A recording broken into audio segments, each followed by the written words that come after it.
Hi friends, എല്ലാവർക്കും നമസ്കാരം. എല്ലാവർക്കും എൻ്റെ ചാനൽ ശ്രീലകത്തിലേക്ക് സ്വാഗതം. ഞാനിന്ന് ഒരു പനീർ കറിയുമായിട്ടാണ് നിങ്ങളുടെ അടുത്തേക്ക് എത്തുന്നത്. നിങ്ങൾക്കെല്ലാവർക്കും ഇത് ഉണ്ടാക്കാൻ അറിയാമായിരിക്കും, പനീർ കറി. എന്നാൽ ഞാൻ എൻ്റേതായ രീതിയിൽ ഉണ്ടാക്കുകയാണ് കേട്ടോ. അതിനുവേണ്ടി ഞാനിവിടെ ഒരു ഓറ് പാൽ എടുത്ത് തിളയ്ക്കാനായിട്ട് വെക്കുന്നുണ്ട്. 2 നാരങ്ങയായി ഞാനിവിടെ എടുത്ത് വെക്കുന്നുണ്ട്. പാൽ നന്നായി തിളച്ച് വരുമ്പോഴേക്കും ഈ 2 നാരങ്ങായി മുറിച്ച് ആ 4 മുറി നാരങ്ങായും ആ പാലിലേക്ക് പിഴിഞ്ഞൊഴിക്കണം. 4 മുറി നാരങ്ങായും പിഴിഞ്ഞൊഴിച്ചതിന് ശേഷം അതിലേക്ക് 1 സ്പൂൺ വിനാഗിരി ഒഴിക്കുക. അപ്പോൾ ഇതിൽ ഞാൻ ഈ വിനാഗിരി 1 സ്പൂൺ വിനാഗിരിക്ക് പകരം ഇതിൻ്റെ ആ കുപ്പിയുടെ അടപ്പിൽ തന്നെ ഒരു അടപ്പ് ഒഴിക്കുകയാണ് കേട്ടോ. അതിനുശേഷം നന്നായി ഇളക്കി അത് കട്ടയാക്കുക. അതിനുശേഷം നമ്മൾ ഈ കട്ടയെല്ലാം ഒന്ന് അരിച്ചെടുക്കേണ്ടതാണ്. അതിനുവേണ്ടി ഞാനിവിടെ നല്ല വൃത്തിയുള്ളൊരു തുണിയാണ് ഇവിടെ ഉപയോഗിക്കുന്നത്. അത്യാവശ്യം നല്ല ചൂടുണ്ട് കേട്ടോ പിഴിഞ്ഞെടുക്കുമ്പോഴേ. അപ്പോൾ അത് നന്നായിട്ട് പിഴിഞ്ഞെടുക്കുക.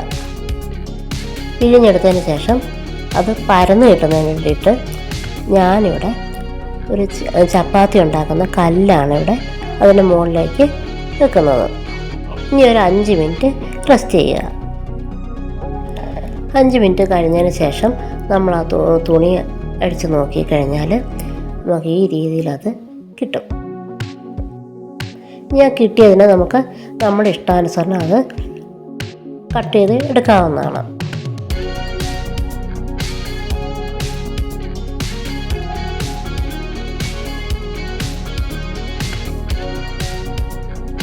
അങ്ങനെ നമ്മുടെ പനീർ കറി ഉണ്ടാക്കുന്നതിനാവശ്യമായ പനീർ ഇവിടെ റെഡിയായി കഴിഞ്ഞു. അങ്ങനെ നമ്മൾ കട്ട് ചെയ്ത പനീറിൻ്റെ കൂടെ 2 പച്ചമുളക് ഇഞ്ചിയും അരിഞ്ഞതും എടുത്ത് വെച്ചിട്ടുണ്ട്. പിന്നെ 2 തക്കാളി, 1 ക്യാരറ്റ്, 1 ക്യാപ്സിക്കത്തിൻ്റെ പകുതി ഇതും എടുത്ത് വെച്ചിട്ടുണ്ട്. ഇനി നമുക്ക് വീഡിയോയിലേക്ക് പോകാം.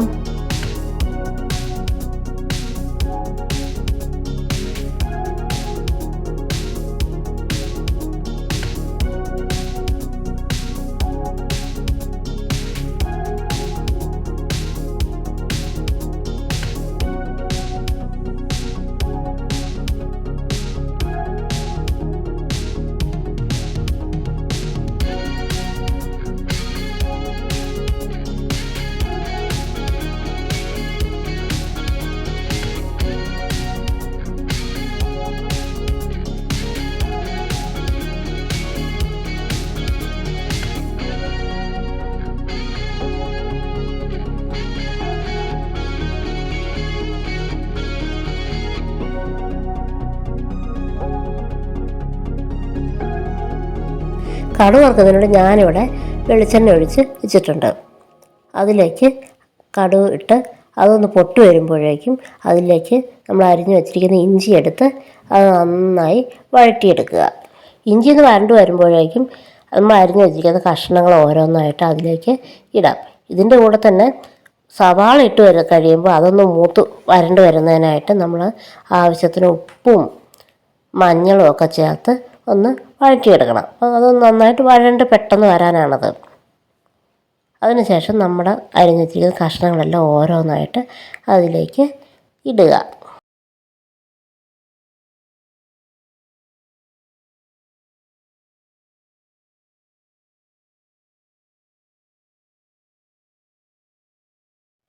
ഇത് ഏകദേശം പാതി വേഗമായിട്ട് വന്നിട്ടുണ്ട് ഇപ്പോൾ. ഇനി ഇതിൻ്റെ പകുതി എടുത്ത് ഞാനിവിടെ ഒന്ന് ആറാനായിട്ട് വെക്കുന്നുണ്ട് കേട്ടോ. ഇത് കറി ഉണ്ടാക്കുന്ന സമയത്ത് നമുക്ക് ഇതൊന്ന് മിക്സിയുടെ ജാറിലിട്ട് ഒന്ന് അരച്ചെടുത്തുകൊണ്ട് വരണം. അതിന് വേണ്ടിയിട്ടാണ്. ഈ കഷ്ണം മുഴുവൻ വേണമെങ്കിലും എടുത്ത് അരയ്ക്കാം കേട്ടോ. ഞാനിവിടെ അതിൻ്റെ പകുതി എടുത്തതേ ഉള്ളൂ. ഇനി നമ്മുടെ അരിപ്പ് ബാക്കി കഷ്ണത്തിൽ ചേർത്ത് നന്നായി ഇളക്കി നന്നായിട്ട് അത് നന്നായിട്ട് തിളപ്പിച്ചെടുക്കണം. തിളപ്പിച്ചെടുത്ത് കഴിയുമ്പോൾ പിന്നെ ആവശ്യത്തിന് ഉപ്പൊക്കെ ഉണ്ടോ നോക്കണം കേട്ടോ. അതിനുശേഷം 1 സ്പൂൺ മസാല ചേർക്കണം. ഞാനിവിടെ ചാട്ട് മസാലയാണ് ചേർക്കുന്നത്. പിന്നെ കുറച്ച് സ്വല്പം വെള്ളം കൂടെയൊക്കെ ചേർത്ത് ഒന്നുകൂടെ ഒന്ന് തിളപ്പിച്ചൊക്കെ എടുക്കാവുന്നതാണ്. ഇനി റെഡിയാക്കിയെടുത്ത പനീർ നമുക്ക് ചേർക്കാം. പനീർ ചേർത്ത് നന്നായി ഇളക്കുക. നമ്മുടെ പനീർ കറി ഇവിടെ റെഡിയായി കഴിഞ്ഞു.